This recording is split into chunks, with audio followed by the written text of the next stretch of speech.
and Tehillim. Everyone take a coin. Oh. Or everyone take a dollar bill. And we're going to give it to Tzedakah. It's close to everyone in Israel. If you need a coin, Thank you. a dollar bill. And we're all going to say Kapitel of Tehillim together. You see on the screen. Lam Natsayach, Mizmor LeDavid. Yam Chadinei V'Yam Sara Isakevcha Shem Elehei Yaakov Yishlach Ezrecha Mikodesh Umetzion Yisadeka Yiskor Kol Mitchaisecha Vaylos Vayadash Nesela Yitin Rachel Recha Chalatzascha Yimale Nanana B'Shvusecha M'Shem Meleinu Nidgal Yimali Adonai Kol Mishalisecha Ati Yadati Kishia Adonai Meshicha Yaneyu Mishmekadje V'Guris Eja Yaminei Ela Berecha Be'ela Basusu Menachim M'Shem Adonai Zein Masker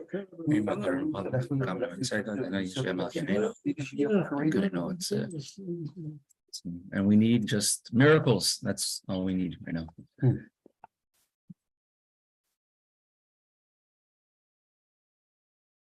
A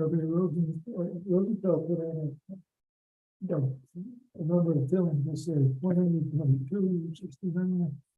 So if you could share that, so that'll be great. 81 to 90. And tonight, and again in Shire Torah, there's going to be Tehillim from 8 to 8:30. We'll continue with the Gemara, and it says Hashpim v'hariv aleim lebeis hamedrash. Says you wake up in the morning, go to the evening to the Beis Hamedrash, v'heim kolim aleihim, and all the enemies will be destroyed all by themselves. So v'heim kolim aleihim, and all the enemies get totally destroyed all by themselves completely. No, we're continuing. Yeah, continuing the Gemara. If you have an art scroll, it's 18a2. Kra al peh. 2. If one read the Megillah by heart, the Gemara is going back to discuss the Mishnah part by part. The Mishnah mentioned about different halachas of reading the Megillah. One of them is if one read the Megillah out of order, they have not fulfilled their obligation. And we brought a reason, a source for that from the words of the Gemara of the Megillah, which says, Kichsavam v'chizmanam. The Megillah should be read on Purim and the way it is written and in the time. The time is always in the correct order. You're always going to have the 14th of Adar before the 15th of Adar. In a similar sense, you're always going to have to read the Megillah in order as well. The next part of the Mishnah said, if one read the Megillah by heart, or they read the Megillah in a different language, then they have not fulfilled their obligation. And the Mishnah afterwards gives 2 exceptions. People who do not understand Hebrew, and they only understand a different language, the Megillah could be read for them by somebody who understands the other language, but the Megillah has to be read from a Megillah which is written in Hebrew letters, in Torah letters, in the Megillah scroll, in the other language. So please would be Pei Lamed Yud Zayin, something like that. And if someone understands Hebrew, they cannot be Yotze, they cannot fulfill their obligation with hearing the Megillah in any other language but Hebrew. If someone does not understand Hebrew and heard the Megillah in Hebrew, then they have fulfilled their obligation. So the Gemara will now go through all of these cases one by one and bring you the reason behind every single one of them. So what is the reason that if one reads the Megillah by heart, they have not fulfilled their obligation? So says the Gemara, Kra al peh lo yatsa. If one recited the Megillah by heart, they have not fulfilled their obligation. Ask the Gemara, Minalan, from where do we learn this? What is the source for this? That if I read the Megillah by heart, you have not fulfilled your obligation. And you have to read it specifically from inside of a kosher Megillah. Amar Rava says, Asya, we learn this law from a Gzeira Shava. Gzeira Shava is when you have two different psukim, two words which have the same, two different psukim, two verses which have the same word. And we have a tradition going back to at least the time of the Tanaim, time of the authors of the Mishnah, which bring the comparison of one to the other. So then you could learn from one pasuk, one verse to the other verse. To just find a common word in many psukim is anybody could do that. In order to learn from Gzeira Shava, from a common word, you have to have a tradition going back to the time of the Tanaim. And very rarely would the Amirayim, the authors, the sages of the time of the Gemara would do it. And extremely rare it happens, there's some Achronim who also, Rishonim, not Achronim, Rishonim, like the Bach at certain times, they also make a Gzeira Shava. But that's very uncommon and like an exceptional thing. So we learn a Gzeira Shava. We learn from two different psukim which have a similar word. Zechira, zechira. The word zachar, to remember. Tiv hacha, it is written in the Megillah. Vayamim ha'ela nizkarim v'nasim. It says in the Megillah, and these days of Purim are remembered and fulfilled. So the word is niskarim. They are remembered. And it says in the Torah about Amalek, Uksiv Hasam, and it says about Amalek in Parshas B'Shalach, after Moshe Rabbeinu sent Yeshua to fight Amalek, and he went and he fought them and he weakened them. Hashem told Moshe Rabbeinu to write down, write this as a remembrance, a memorial, Basefer, in a book, in a Sefer Torah. V'sim ba'azne Yeshua, and let Yeshua hear, because Yeshua would bring the Jews to Eretz Yisrael. So make sure he knows the mitzvah of destroying Amalek.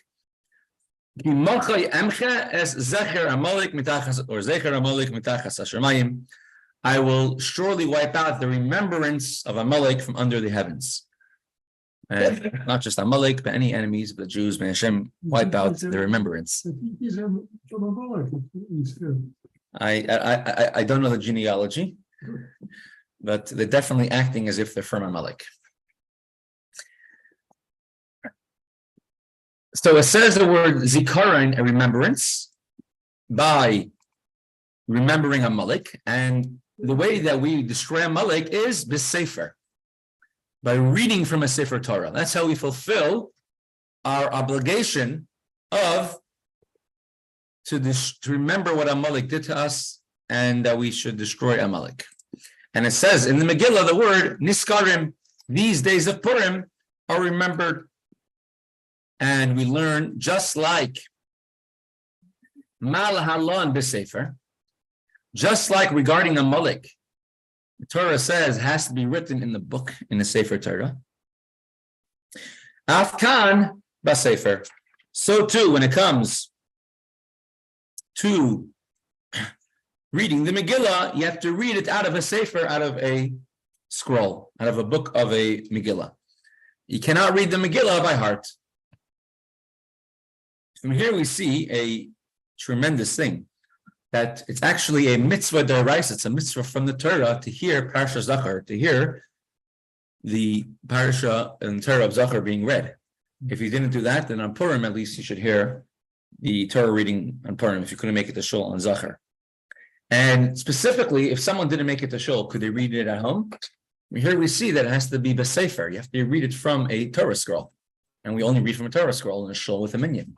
Oh. So you know, to fulfill the biblical obligation, you have to hear it from in a shul with a minyan when they're reading it from the Torah scroll. Because you have to keep actually a Torah scroll very close, right? Right, but you read it in shul on Parsha Zachar, Shabbos before Purim, and that's when we fulfill our biblical obligation to remember what Amalek did to us. Actually, the Tanoim actually were busy directly from the Torah.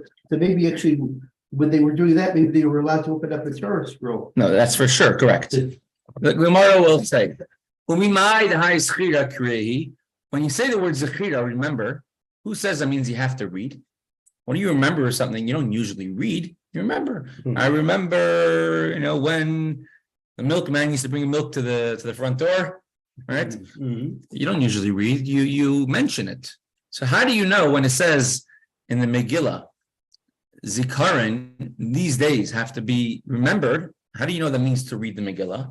Maybe it just means talking about what happened, or maybe it means saying the Megillah by heart. If you have someone who knows the Megillah by heart, you don't have to schlep around the Megillah with them and just go from place to place and read the Megillah by heart.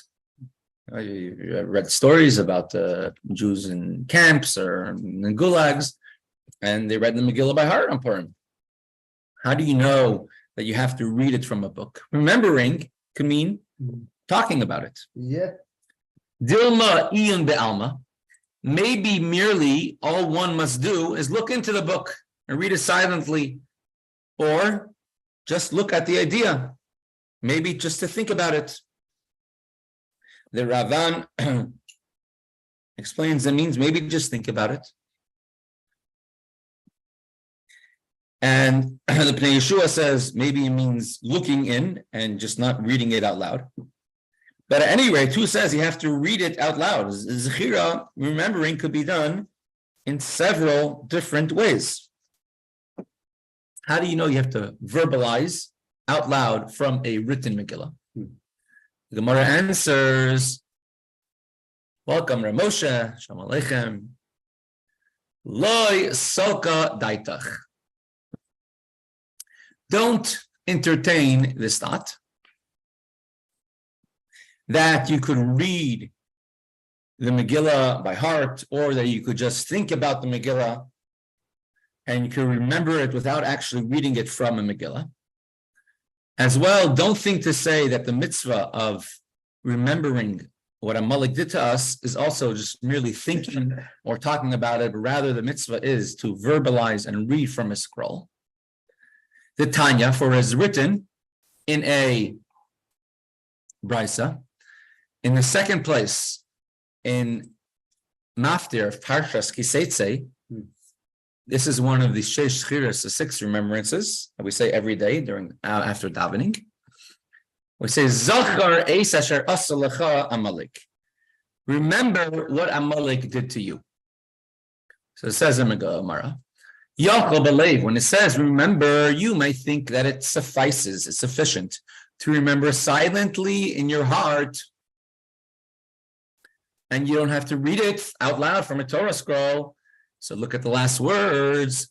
Kishu Oimer, the very last words of the parsha are Timche, is you shall destroy or wipe out, as Zecher, the remembrance Amalek of Amalek, Mitachas Hashemayim, from under the heavens, lo Tish. Tishkach. Exactly, lo Tishkach, do not forget. There's another obligation. Always remember what they did and do not forget what they did. How does that? That means there's 2 different mitzvahs. One mitzvah not to forget, one mitzvah to remember. So forgetting, don't forget, that's something that you do in your heart, that you do mentally. If you don't pay enough attention, you don't repeat something, you don't remember what you learned.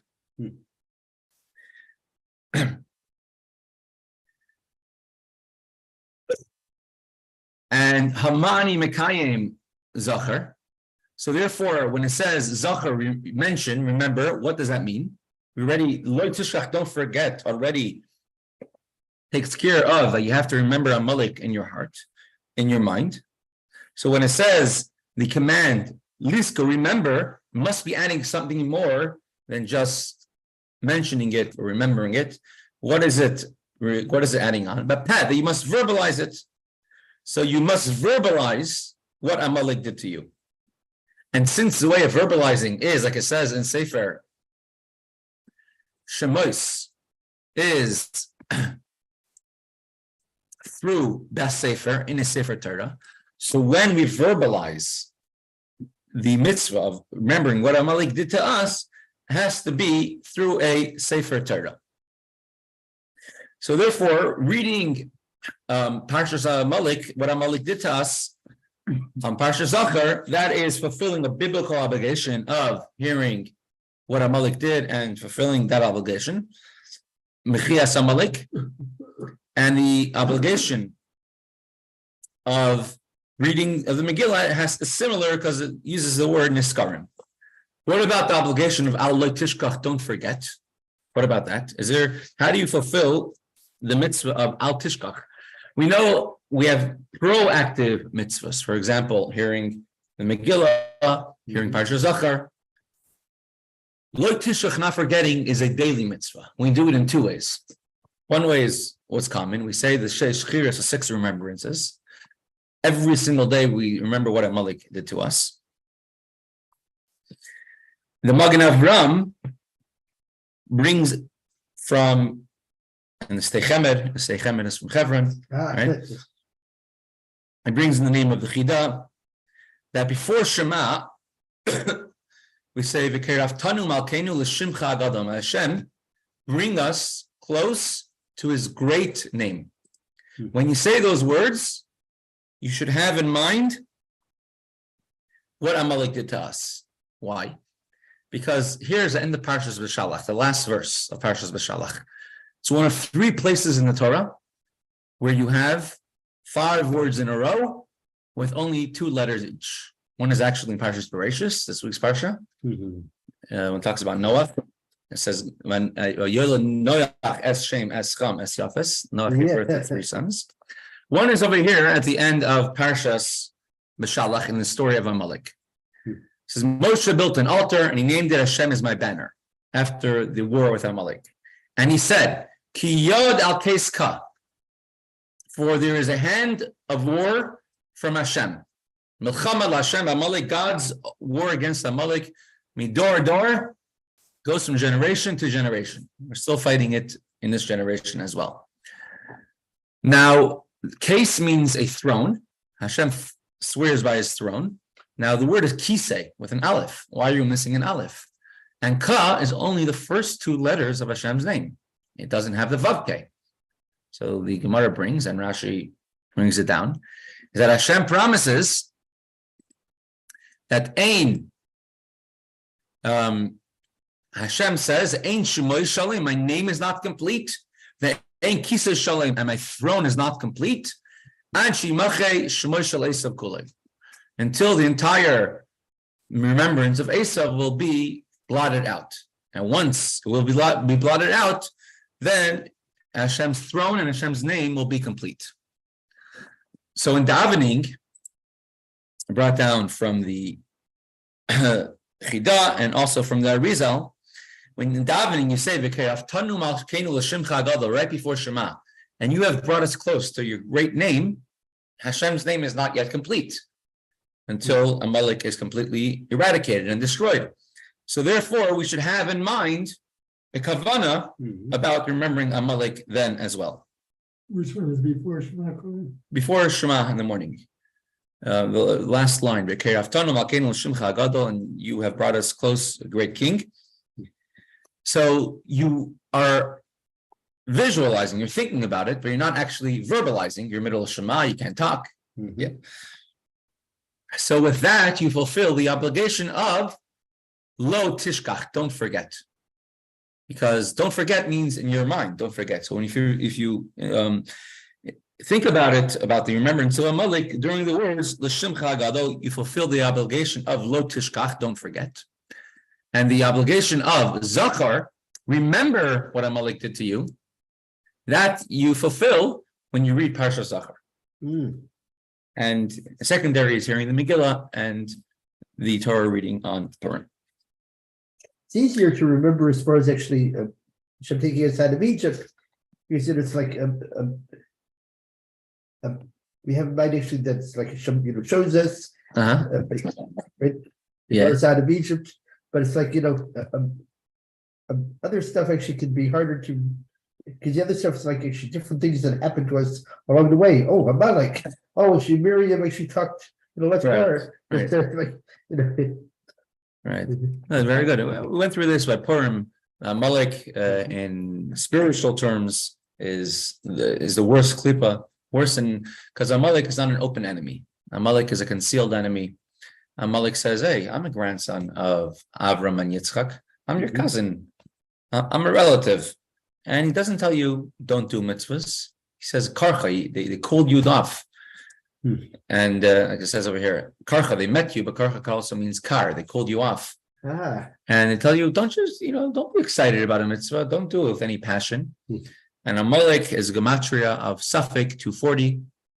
Safek means doubt. Amalek's modus operandi is just putting doubts. Really? Are you so sure about that? He structured says the rear part of you, all who were feeble behind you, when you were faint and weary, is supposed to go straight. Bnei Yisachar, Bnei Yisachar, or Talmud of the Chayz of Lublin. Bnei Yisachar writes that the obligation of Zachar, remembering Amalek, is once a year on Shabbos Zachar, and that's a biblical obligation to hear. It's the most important Torah reading of the year to hear. And the obligation of Lo Tishkach, don't forget, is every single day when you say L'Shimcha Hagadol. Now let's continue with the next Gemara. Okay, or let's just let's say the halacha. The halacha, it's a mitzvah to remember what Amalek did to us, and it's a double mitzvah in your heart and in your mind. And therefore, you must read Parashat Zachar. It's a deraisa. So therefore, the people in small villages, the ones we're talking about before, in the beginning of the Mesechta, don't have a minyan. They have to go to the big towns to hear the Megillah. So the Shabbos before Purim, they should make sure to go to a place where they could hear Parashat Zachar. If they can't, at least read Parashat Zachar to yourself, because at least according to some opinions, the Pnei Yeshua, etc., you could fulfill your obligation with the Eved by reading it to yourself, best from a Sefer Torah.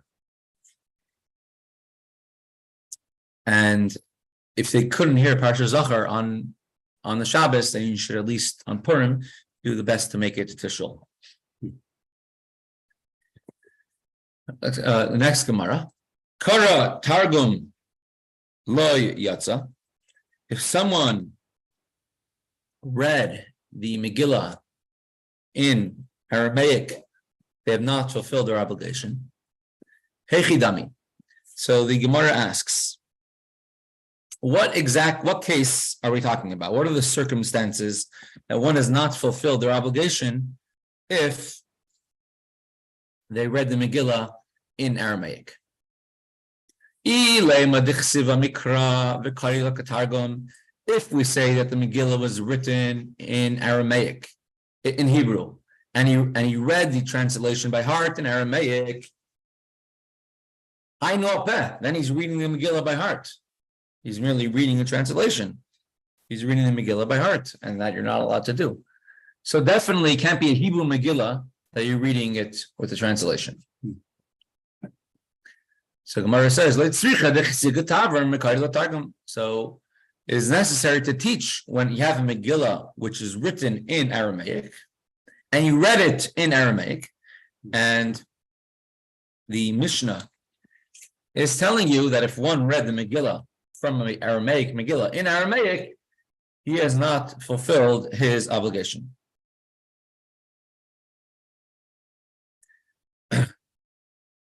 Next Gemara. However, for those who speak a foreign language and do not speak any Hebrew, then for that you are allowed to read the Megillah in a foreign language. The Gemara says, the Mishnah said earlier, you cannot read the Megillah in a foreign language, even if you understand the foreign language. So how come the end of the Mishnah over here says that one who reads the Megillah in a foreign language has fulfilled their obligation if they understand the foreign language? So the Gemara just clarifies the Mishnah. Rav Ushmul de Amitarvayu. Generally, you cannot read the Megillah in any other language but Hebrew. But this, that the Mishnah, at the end of the Mishnah says that one can read the Megillah in a foreign language, for those who know a foreign language, is specifically only one language, Belaz Yevani, only Greek. The language of Greek, and not modern Greek, but talking about ancient Greek, the Greek that's found in all of the old writings. So that Greek is a very special language. We mentioned it before in Mesechta in Daf Tes. Says that Hashem, it's going to be in Parshas Noach, that Hashem was very kind to the youngest son of Noach, Yefes. And one of the good things that Hashem did for them was that he gave them the nicest language. He said, of all the languages in the world, the one closest, I guess, in holiness, but also in other aspects, the Hebrew is Yavanis, Greek. And we learned that Rabbi Shimon ben Gamliel says that you could even write tefillin or mezuzahs, not tefillin mezuzahs, but Sefer Torah in Greek as well. So Greek is a unique language. It's considered to be a step up from the other languages. So even if Rav Shmuel, they say that a Megillah could be read from a Greek Megillah written on parchment only for those who know Greek. All right, so if you have a Greek Jew who doesn't know Hebrew, and you have a Greek Megillah written on parchment in Greek, so that in Hebrew letters in Greek, so then you'll be able to read the Megillah for them according to Rav Shmuel. So halacha is, if someone does not understand Hebrew, but they heard the Megillah read in Hebrew, they are yotzei, fulfill their obligation, and chatchila, it's the best thing to do.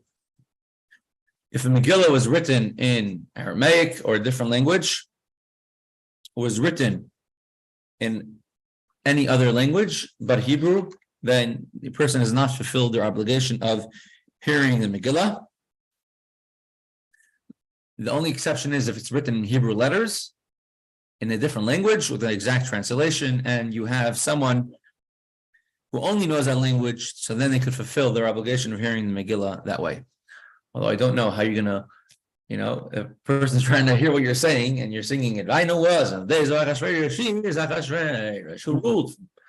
not sure how much they'll be able to follow you up. And the one reading the Megillah has to know both languages, and the one hearing the Megillah could only know the language that they're listening to the Megillah. And if the Megillah is written in Hebrew and you're reading it in a different language, obviously you're not to fulfill your obligation because you're reading it by heart.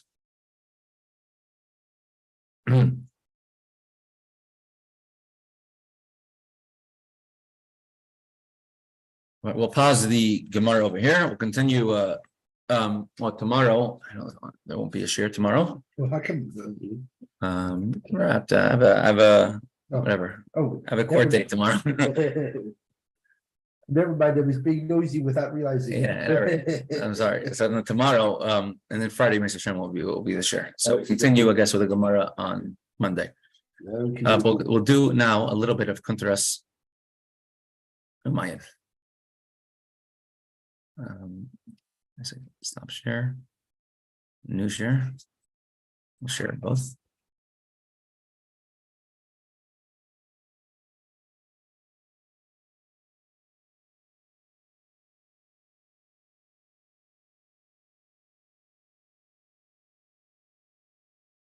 Okay, so we're holding here in Maimer 25, chapter 2.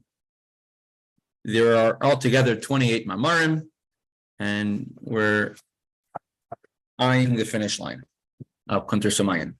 So we learned quite a few, Baruch Hashem, amazing and novel insights about a businessman's approach to how they approach your living. You're never going to earn a penny more or a penny less by all the hard work that a person does. Rather, they're going to earn exactly what Hashem told them. We explain the mechanics, how it works over several mamarim. about on Rosh Hashanah and Yom Kippur, Hashem decides, but it's like a pledge, and we have to bring down the pledge throughout the year. And we explain that goes to the world of Atzilus. On Rosh Hashanah Yom Kippur, the Chesed from the Keser from Atik comes down to Atzilus, and we bring it down to all the other worlds throughout the year and every single day and every hour. We explain there's another judgment for how much of what was coming down that day do you get at that time. If a person does not fulfill, does not do mitzvahs, or is not deserving of it, so then all the extras, what did not come down in a physical way, stays over for them in the world to come.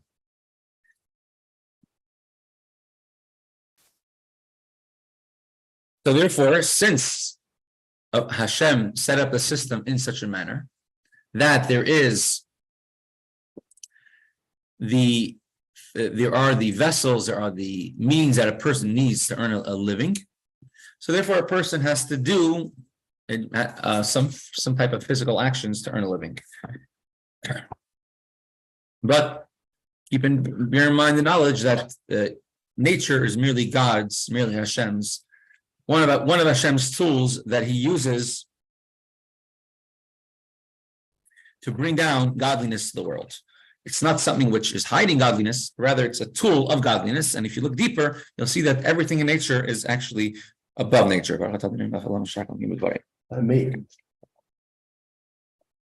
Sometimes you see open miracles. There's no need to meditate to figure out what a miracle is. Sometimes. But there are other times you just have to think a little bit about it. And you realize how even something which you saw, which you thought is natural, is actually a huge miracle. And at times it takes thinking long-term, think over the last 5 years or 10 years, and realize how many miraculous things fall into place for every single one of us. Sure can find multiple examples of that. But the entire nature is Hashem's tool. We're going to talk about a pasuk from last week's Chumash, Parshas V'Zos HaBracha. It talks about there are certain plants, certain vegetables that grow mainly from the sunlight. Some grow from the moon. They're called nightshades.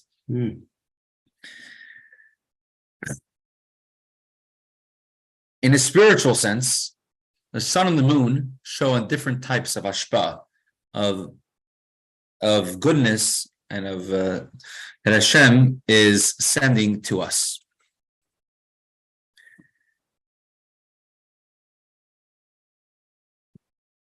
And obviously, if you had only the sun, the ones which grow mainly from the moon would not grow. Yet only the moon, the ones which grow from the sun would not grow. The world needs both to exist in the right amounts, in the right proportions. If the sun gets too hot, you can't grow vegetables. You'll have desert. If the moon's not enough, then you're going to have floods, tides. If somebody a job to earn money is called a lavush, a garment. A garment is a very good thing to have. It protects a person from the elements, makes people look beautiful. However, if it's too long, it's going to make you trip. Try running a marathon, when your pants are 12 inches too long, or wearing size 25 shoes, right? You won't be able to run too much. So if somebody makes too big of a garment, they're not going to earn more. They're not going to get to the marathon faster. They're not going to, on the contrary, it can make them trip up. So we have to make a garment. We have to make a means to receive Hashem's blessings. But the main thing is to daven to the one who gives the blessings, not his tools, which are being used to give the blessings. So let's read it inside. These,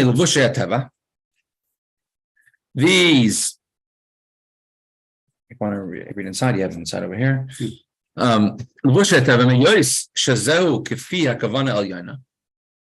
Hashem set up this system that you have nature and people have to make efforts into natural means to earn their parnasa. Yizbarech v'yisalem, may Hashem be exalted. Sha'Allah b'tzayne yizbarech livra elam gashmi. Hashem wanted to desire to make physical, asher called inyan v'davar, every single thing. Af gam ha'or leki ba'olam, yimis'alim v'sater b'levusha hateva. Hashem set up the system of plausible deniability, where it's possible to look at the world and decide and be rational and say, oh, I don't see Hashem at all, and think that nature is mother nature. In the imkoza, levushe hateva mitzad atzmam, etzem husam. Hashem set up the system in such a way that it's possible that when your person looks at nature, all you see is how things work. And it covers over the godly flow. A merchant is capable of talking himself into imagining to himself, and to think that, God forbid, that it's my own power, my own strength, my own hustling, my own skills. That's what gave me all my wealth. That's what made me successful.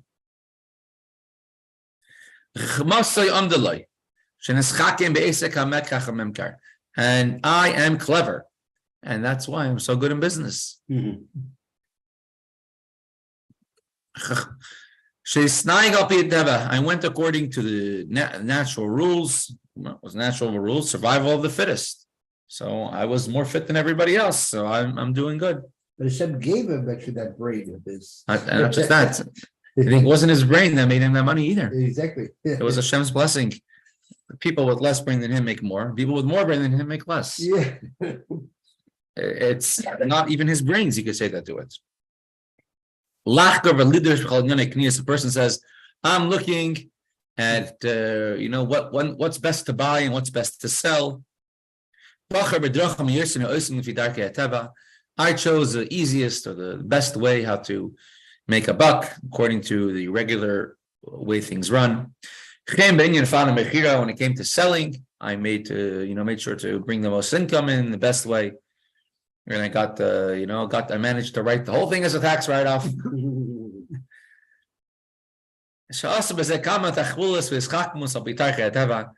And I took advantage of everything. And that's why I'm so great and successful. And therefore I made a major profit. I learned from me how to make a deal, right? Art of the deal is mine. Yeah. But MS, truth is,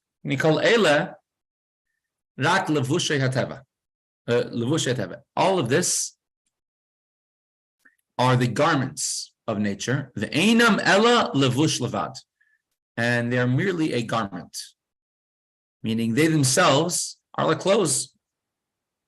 You might buy beautiful clothes, but the clothes are clothes. They have no life of their own. Clothes aren't proud of the fact that they're on you, more than the fact that they're not on you, that they're on anybody else in the world. And the blessing is given by the one who makes the garment. It's not the garment which brings the blessing, but rather it's the one who makes the garment, Hashem, who brings the blessing. And he gives the example.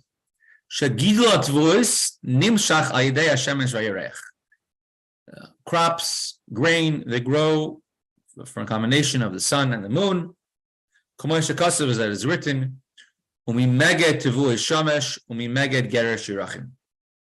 Meged means, we had it in Parashas Habracha.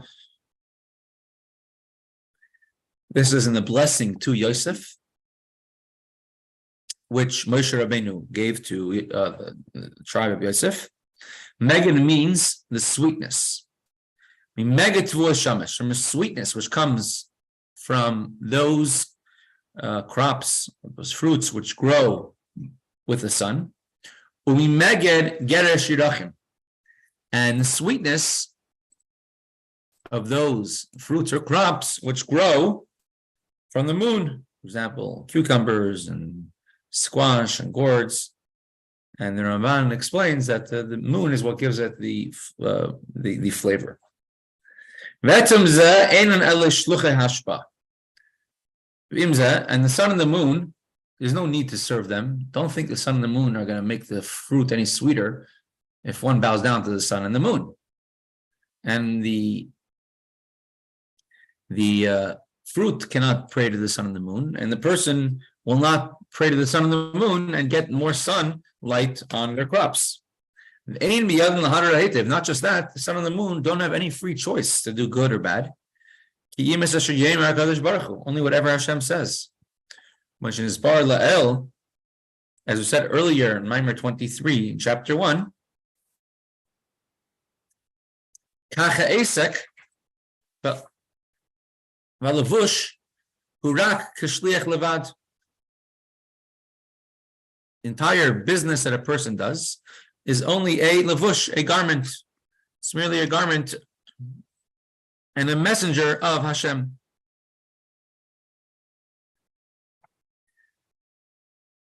But the sun and the moon, like we said before, has in Maimer 23, don't have any power to do good or evil on their own. And they can't help and they can't harm at all. They're all merely like a tool, like an axe in the hands of a wood chopper. There's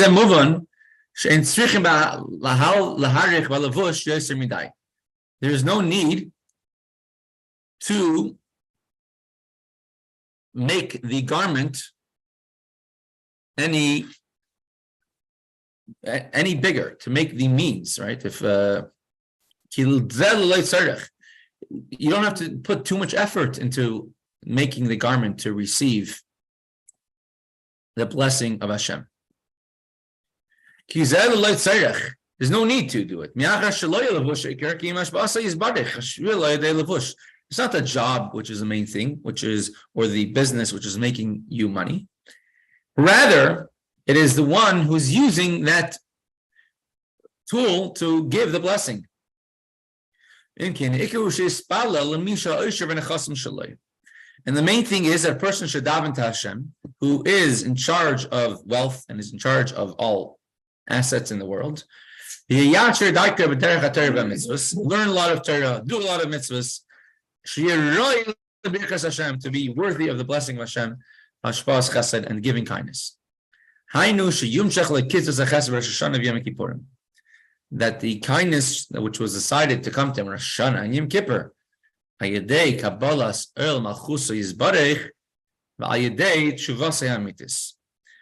did tshuva in the month of Elul, and be from Rosh Hashanah to Yom Kippur, accepting Hashem's yoke on Rosh Hashanah as a king, and that is what brings the blessing of Hashem. So we're going